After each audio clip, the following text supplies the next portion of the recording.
Hey, brothers and sisters, our brothers and sisters in our Lord. Um, I want to talk about a dream, but I also want to talk about memories. I don't know if any of you are like me, but I had a lot of traumatic experiences as a child, but I didn't see them as that. But looking back, other people would say it was traumatic, and a lot of other children would have grown into adults that it would have messed up a lot. I mean, at the age of 4,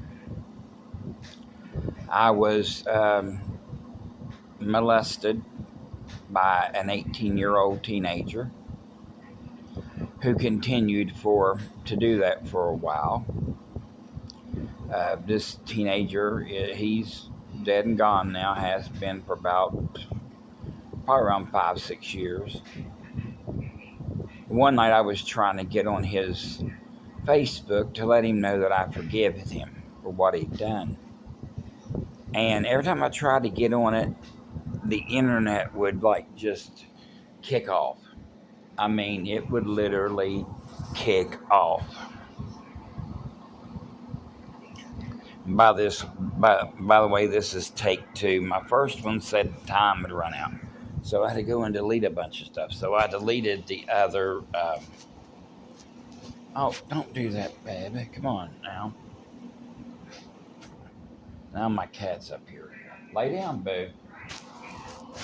In case you guys want to see, right there he is. Go ahead, baby. Go ahead. Go ahead.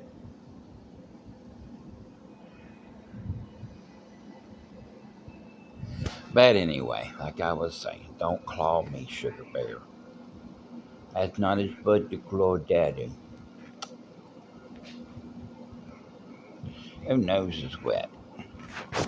But anyway,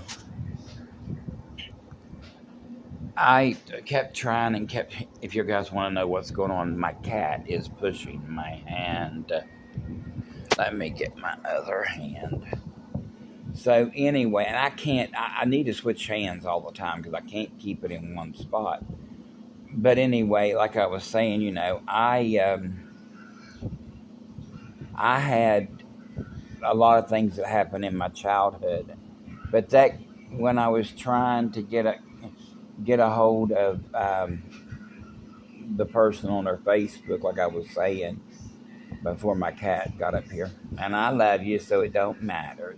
It don't matter. I still love you. And anyway,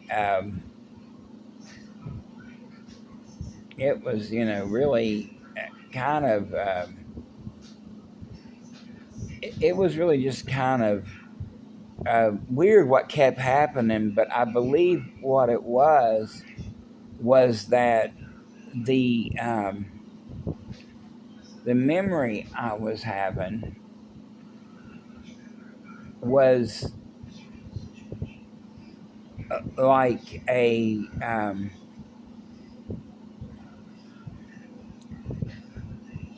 not the memory, I'm sorry.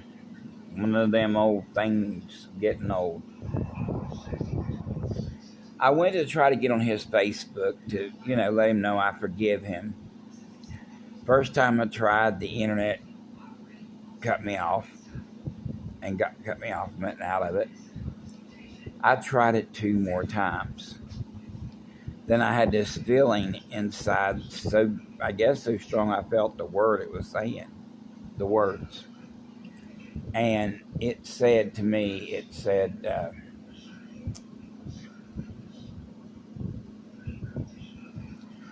give me a kiss. But anyway, like I was saying, he now he's going to follow that hand. Just a minute. So anyway, I kept going in there, and it kept doing that. And finally, I heard the word. I'm sorry, I was up close and personal. Not to scare anybody, but I heard the word, "He don't care." And I did look at one of his sons, who was named after him. Only his first name started with a C, and the child's name started different because you can spell the name 2 different ways. But anyway, quit it. But anyway, sorry, he's wanting attention. He's an attention getter sometimes. He don't always get up here. Like yesterday, I hardly seen him at all. But anyway, would you please not claw my chest? Lay there and be good. So I finally did get on there at a later time, and I saw that he was married to another woman because his first wife and him divorced. She was left. I'll put it this way: she wasn't the same person she was. I mean, she used to. Very smart, intelligent woman, and she ended up something about her nerves. I don't know if it was him that caused it or what happened, but they ended up getting divorced. And then, anyway, so I digressed on that. So anyway, would you not bottle my cup because I don't want your hair in my cappuccino. I'm having cappuccino today, and I didn't think my eyes looked too bad today, so I didn't put no glasses on. But anyway, so I felt like, well, I wouldn't want to start trouble between he and his wife when I say I forgive him for what he did, because she probably would have wanted and asked him about it. But the thing of it was, after I got thinking now, just now as I was saying that, why wouldn't I not want his present wife at the time to know what he did to me when I was a child? But I didn't, because I felt the Lord didn't want me to, so I did not do it, never attempted it again. And there was a few others that took advantage of me in ways like, I don't know, like, not money, because when we were kids, we didn't really carry much money. We didn't hardly get any money, except for the money that we got for our teeth, which... that's your parents puts it under your pillow. And I'd get up the next morning, whatever they laid underneath there, I gave it to Mom. And so they got their money back. Even though they give it to me, they got their money back. We were told at a young age that, we didn't believe in the fairy tales, people believe in. Like, and if you believe in Santa Claus, that's your business. But my parents let us know that they were the ones that bought our gifts. They said, we can't get you a lot. I remember one Christmas. Nowadays, kids get all kinds of stuff. But back in the day, back in the 70s, early to mid 70s, we got this one, and both of us were identical, what we got. We got this... it was like not Matchbox, they were bigger. It was like a little rescue squad set in a box. Me and my brother, our mom and dad was at work, we'd get it out and play with it under the tree. And they knew we did it, but they didn't say anything because we were enjoying it. And then after everything was said and done, we would take and put it back underneath there. But we weren't very bright as children, as little kids. We, ain't that something? He is just a little sweetheart. Little sweetheart, little sweetheart. He's something else. Anyway, so we put it back, and it had like hair, on the floor there was hair, dog hair or human hair, and we wound it up in the wheel because it showed the little axles underneath these cars and vans and whatever. And my mom didn't say anything. I don't think I ever heard her say anything about it, even after we growed up or anything. It was weird. But I remember we did that, and my mom and dad would tell us, hey, we couldn't afford much this time. Mom and dad could never really afford much because they didn't get much money back then. My dad brought home, I think, like $100 and some back in this, $150 every week or so. And they would pay a bill out of that and get whatever they needed, and then they would you get paid next time they pay the rent. And I remember we were living in a house, and I think our rent was like $50 or something. And we moved down into another house over the hill where, you know, previously, I didn't think of that word, I was going to say presently, but previously my dad's dad, my grandpa Burdette, lived there. And his nurse, which she was more like a sister-brother situation there. But anyway, she had moved to Mount Hope, and we moved down in that house. One thing funny really happened, but I'll tell you that here in a minute. Anyhow, we moved down there. Well, when we moved down there, Mom and Dad were paying $75 a month for rent because they had HUD. HUD quit paying, but we had this kind of landlord. She said, y'all just keep paying me $75 a month. It was a nice house for the time. I'm telling you, very pretty place inside. And we kept it pretty good. I mean, that's the only house I know of that we didn't have all kinds of clutter in. Because we lived at a place, we didn't really live very long. Or our apartment up the next town up from where we lived at. We didn't have a lot of stuff, no clutter there. Now, in our other apartment, the one we lived in, we moved out a year before, well, not even a year. We moved out of it, I think, on November the 16th of 2001. And Mom and Dad, of course, died in 2002. We moved into this house, and the house we moved into was not cluttered, but our apartment that we moved out of was. I mean, we had a lot of stuff there. Well, the one good thing about the house was we had a basement. And when a lot of the stuff was coming in, it was going right down in the basement, which was not the best thing to do. I mean, it really wasn't, because it basically,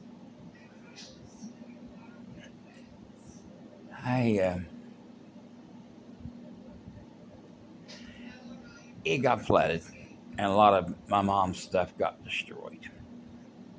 And I wouldn't have had it now anyway, because when I got married, I left everything I had there. Just about left everything I had in a trailer I moved in before I moved here. Because of bed bugs. But anyway, getting back to what I was saying. We were told the truth. We always were about that. And we knew, even though Mom and Dad didn't say about the money, they kind of let Tooth Fairy go through on that. But I knew it was Mom and Dad. I didn't believe in any of that stuff. I knew it was my Mom and Dad. Yeah, I'm pretty sure. I knew Mom and Dad was the one putting the money there. Because I remember one time, this is kind of funny, my mom said, well, the Tooth Fairy was broke. And at the same time, I'm looking back now, Tooth Fairy was broke and my mom and dad were broke. What's the chance of that? Anyway, the funny thing I was going to tell you was we were moving down in that house. Well, there was this big, well, not really today's big, but back in the 70s it was. We had these roll-out windows. The kind that you had a little, winder thing to put them out. And not the encasement windows. These were the ones that had 3 panels that went out. Well, anyway, my mom goes down there and she had that place fixed up so cute. I mean, it was beautiful. She went down there and she was putting, I guess you could say, all the finishing touches on the living room. And that's where her and Dad slept. Well, Mom slept beside me for a while, and I wasn't very old then. Mom slept beside me for a while, and then she ended up going in there where Dad was and gave me the whole bed in the one room. So my brother had one room, and I had the other. Then Mom and Dad were moving back in that room, so I had to go share the room with my brother. And unfortunately, with these bedrooms, there wasn't really room for 2 beds. I mean, if you'd done the Lucy Ricky bed situation, maybe, But I don't know. We had a full-size bed, and so did Mom and Dad. And when they were sleeping in the couch, we had this bed you pull out, or couch. And it wasn't like today's sofa beds. This one here, it was kind of more like a camper one, where you pulled the bottom and the top slid in and made a full-size bed. So Mom and Dad slept there close to Jason, my brother. And I remember that for a while. Then all of a sudden,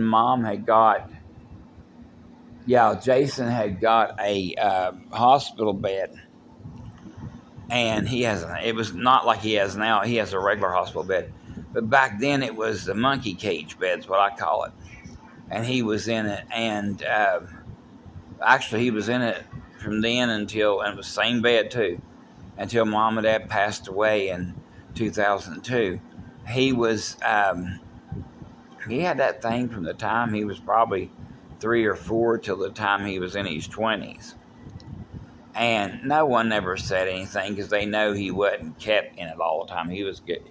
He got up and went wherever he wanted to. But anyway, Mom goes down there to the new house. She's fixing it up before we moved in. And the night before, I remember my brother and my cousin were staying down there. And I said, my cousin wanted me to stay down there too. And I was like, no, I'm staying with Mommy. And I went back up to stay in the house we were moving out of with Mommy and Daddy. And Mom said, well, you're not going to stay down there? I said, no, I'm staying up here with you guys. And in that house that we moved out of, me, her, Jason, and Chuck, and Mom and Dad all slept in the same room because the spare room was, what's a mild way to put it, gone. The back wall was gone. Well, anyway, Mom goes down there and works on it. I never will forget this.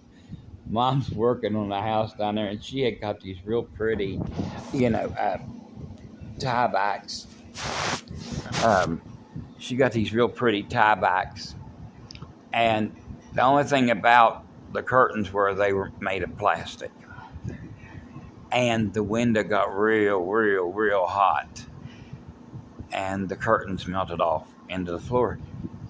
And I remember Mom walking in and she said, well, where's my curtains at? And she looked down behind the couch. She goes, oh, there they are. She said, oh, they melted off the rod like that, which it was that thin, like material they make in plastic, tablecloths for picnics and stuff, the real thin plastic. And it didn't last. They went, and it was so funny because Mom was looking for them. They was laying in the floor. And she had another set she put up, but of the same kind. But they kind of lasted until she got cloth curtains. Of course, back then it was drapes. I mean, Mom couldn't buy much, so she got these cheap, pretty curtains. And that's what I basically do, too. I mean, these panels right here were, I think it was like $29 for 2 panels, and I bought 2 sets of them. I've got a set in my bedroom, and I've got the set in here. And, I mean, I got blue curtains in all my rooms, but Jason's is actually like a tie-back. But it's only one curtain because it has the curtain and the sheer. And in the spare room, it's got curtains got little flower designs in them, but it's solid blue with white design in it. And then over here, those right there are dark blue with gold designs. Anyway, let me get to this before I forget about it. Last night, I had this dream where I was like in a place where I knew who the people were supposed to be, but there was so much confusion going on at the time. I mean, a lot of confusion. It started out where I was staying with these people, and I forgot that I got a paycheck, okay? And I don't know what the paycheck was for. I mean, I'm pretty sure it was for taking care of my brother, but I believe in the dream my mom was still alive. Mom and dad were. But anyway, I worked there and stayed there, and I asked the lady, which was supposed to be a friend of mine I used to babysit for, and her kids were too old to babysit. I mean, they were still young, but not babysit age in this dream. Now, when I babysat them, they were just little baby. Well, two of them was babies, a toddler and a newborn, and then the other two were like, I don't know, 9, 10, 11 years old. And these kids love me today. I mean, the two older ones, the ones that mirror more, and I got a real nice comment from the girl. Well, not really nice, but kind of made me feel that I was wanted, but I didn't like the way it happened. She said that her mom's boyfriend at the time was messing with her. And she knew when I was coming to stay that it wouldn't happen while I was there. He didn't tempt anything when I was there.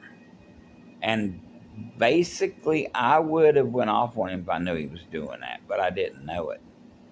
And she told me that he was. I was like, she said, you were the only, I guess basically the only place she felt safe was around me as a child. And I love all of them. I do. Please pray for, I'm not giving no names, but pray for that family. For her and her son. They're going to church now. And I just pray that, the Lord touches them and they are in his fold or come to him before it's everlasting too late. Well, before it's too late and they have to go through the tribulation. Same things for her mom and other brothers. God knows what they're into and everything. And I'd rather not say anything because one of them listens to this. They don't think I'm putting them down. I'm not. They know I love them. And I'll go ahead and just tell you, one of them's in a gay lifestyle. Pray for deep conviction over him and my niece and nephew and anyone else who's in it. God can touch and free people from their sins. He did me. He took me out of the gay lifestyle. I mean, he did. The way he did it was, I want to say spiritually, I fell on my face. Because every time I passed a graveyard or funeral home or a church. Now, if I passed a church, I would, there after a little while, I'd look at the church and say, God bless those people. But when I went by funeral homes and stuff like that, I felt scared. I really did feel scared. But now if I go by a funeral home or graveyard, I basically feel peace. But anyway, getting back to what I was saying, the Lord let me know that if I didn't change my ways and come to him, I was going to hell. And I thank God for doing that because I really needed to know that. In my past lifestyle and stuff, I don't like saying my past life because I don't believe in reincarnation. But anyway, in that past, my life before Christ, hey, there's a good way to put it. I remember, I never was happy in any relationship. I always was looking for something better. Because whatever relationship I was in, I'd get totally bored. I didn't realize it wasn't the person. It was me because I wasn't supposed to be in that kind of relationship. And so God freed me from it. And I thank the Lord. I thank the Lord deeply for that. A lot of people don't realize their sin, and basically probably because they don't want to realize it, but they need to. Anyway, I was in this dream and I was staying with these people. Only there was a bunch of different people living there. I mean, it was almost like it was a big apartment complex. And there was this one office where these the my friend and another tenant were in, and they worked there, which I think basically was a manager's office. And I remember that she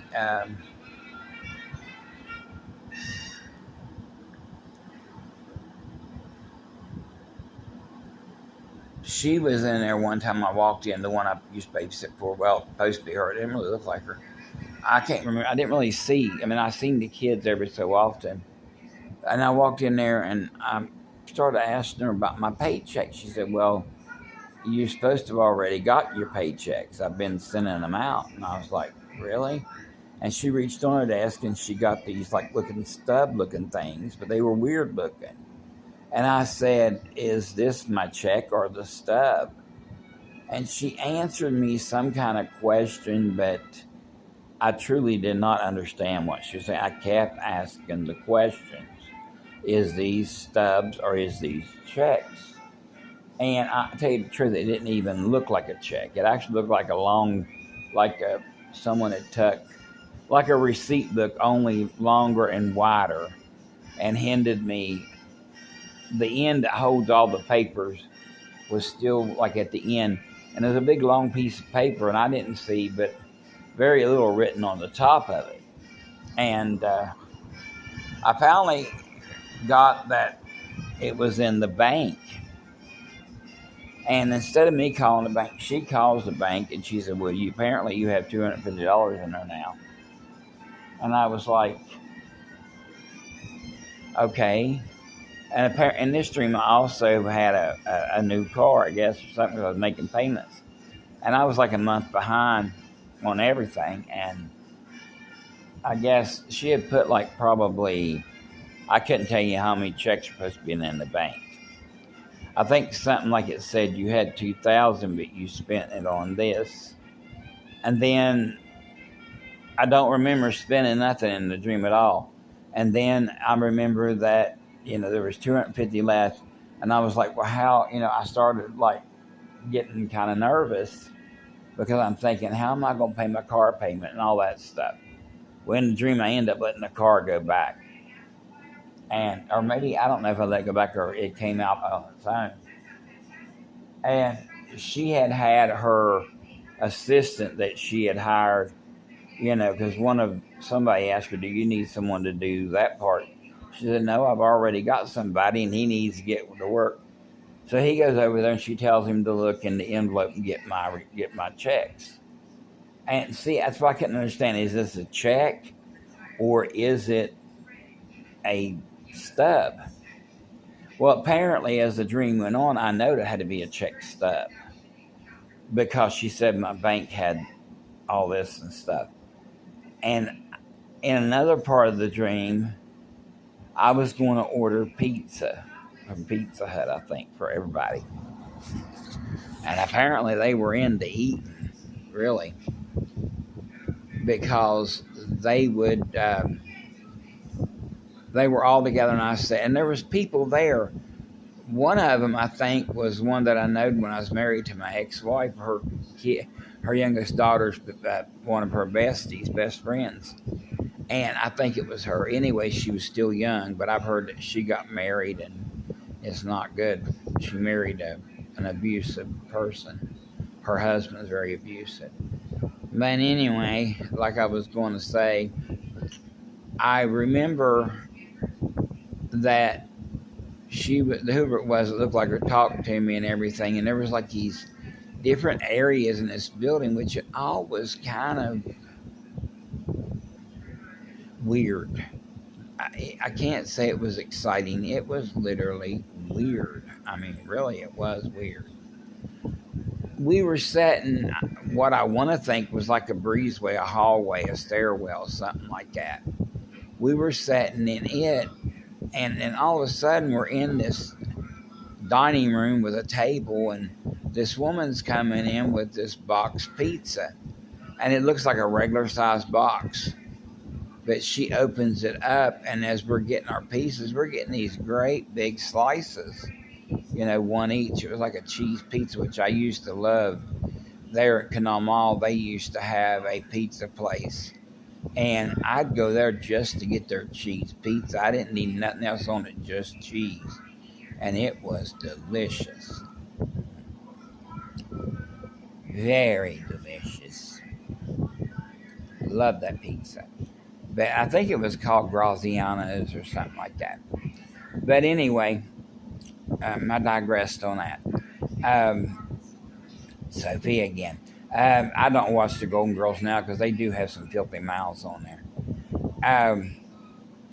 Although, the one word, a guy was talking yesterday and he said that, the newer Christians don't like to hear the word whore. It's in the Bible. And he said the word slut. And he was explaining what each of them are. Well, on the Golden Girls, I want to say all of them. I know Sophia told Blanche, beat it, you 50-year-old mattress. And I get offended now. I'm past 50. Just joking. But anyway, they called her a tramp and different words. And I know it was all part of it because they really enjoyed each other, each other's company. I mean, well, with B. Arthur, who played Dorothy, she was like, her and Betty had something. Betty, I don't think knew what it was that she didn't like her, but she played in a lot of different things. I mean, with B. Arthur was only in the Golden Girls that I remember. Anyway, if you want to know about that, look up the behind the scenes. Anyway, I want to finish this here. Like I was saying, in this house there was all kinds of different places. Well, when she came in with the box pizza, these box pizzas were, I don't even know how I got on that part, but on the part about, the Golden Girls. But anyway, these pizzas were huge slices coming out of a little box, And I recall people putting it to their mouth. I don't ever really see anybody taking a bite. And before that, I had talked about ordering a pizza, and I was still going to order a pizza. And I already had it figured out. I was going to ask what kind they want, and if it was several different toppings together, then I would order 2 or 3 pizzas. 2 pizzas. I'd have half of it done the way someone wanted, half of it done the other way. One done the way I want it, because most people, which the way I usually have my pizzas is pepperoni and cheese, banana peppers, black olives, mushrooms, cheese, of course, onions. That's what I usually have on pizza. Yeah.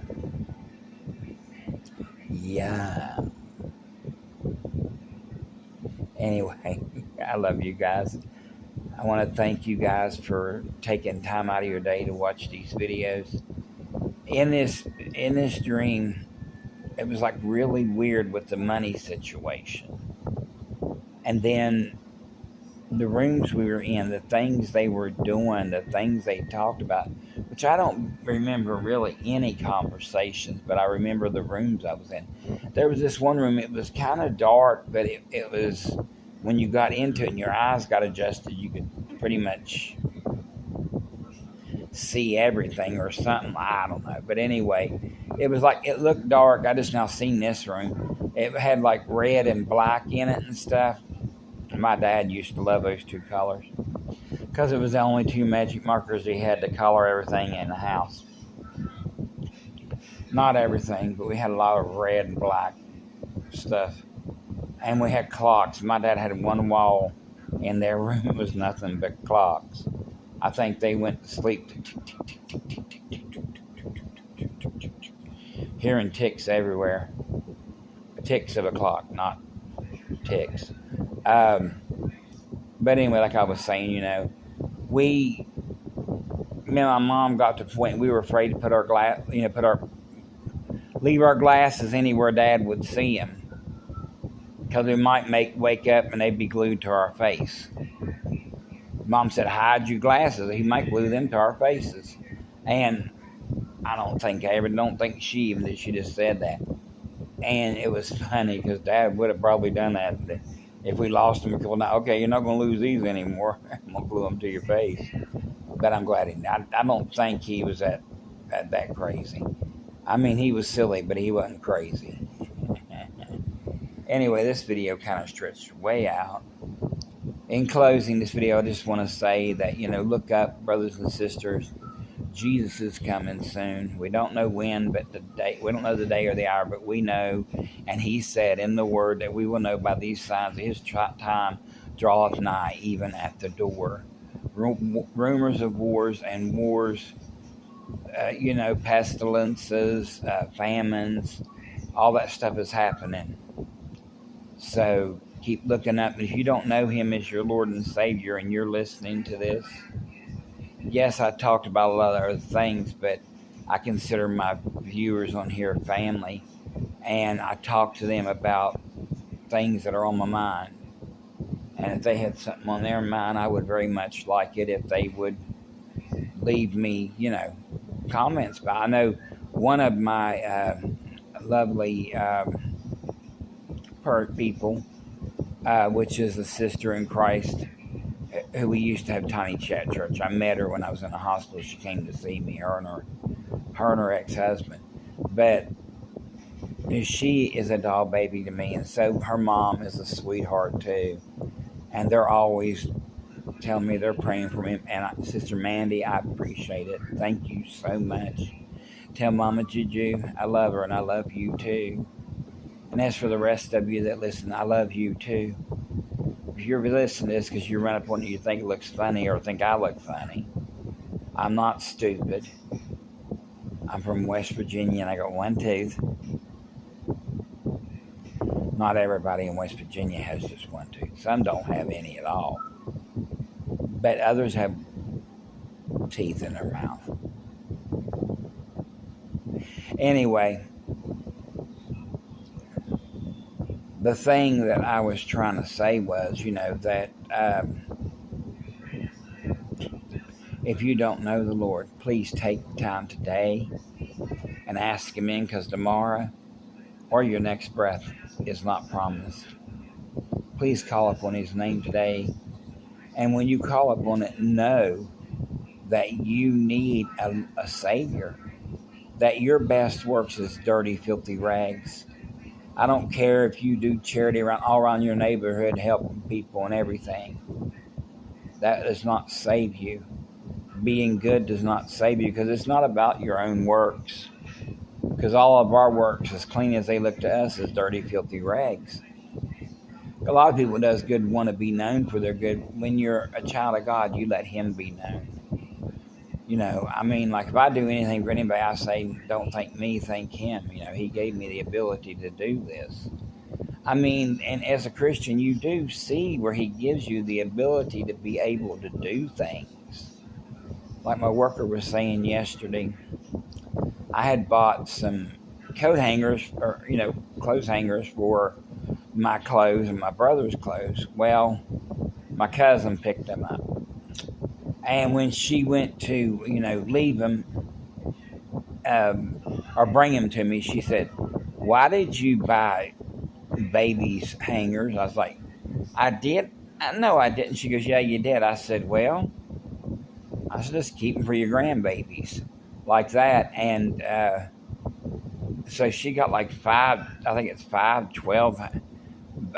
bunches of 12 hangers. And I let her I said, "Just keep them."